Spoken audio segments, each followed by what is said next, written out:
बाबू, but समझ लिया, ठीक ना? मत कुरेदा। पवन सिंह नाम है, इसे ज्यादा ना बोला। अब पवन सिंह को पवन सिंह बनाने वाला हमारा जनता है। हम कलाकार के लिए जाति मायने नहीं रखता है। भोजपुरी संसार को जातिवाद में कन्वर्ट करके मत बिखेरो। लेकिन इतना कुरेद रहे हो ना कि अब हद हो रहा है। मत कुरेदो।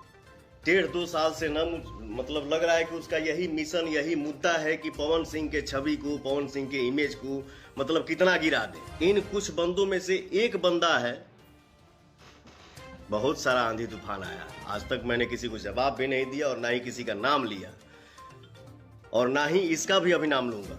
इसका नाम नहीं ले सकता मैं, किसी का नाम ही नहीं ले सकता, ठीक ना? लेकिन इतना जरूर बोलूंगा,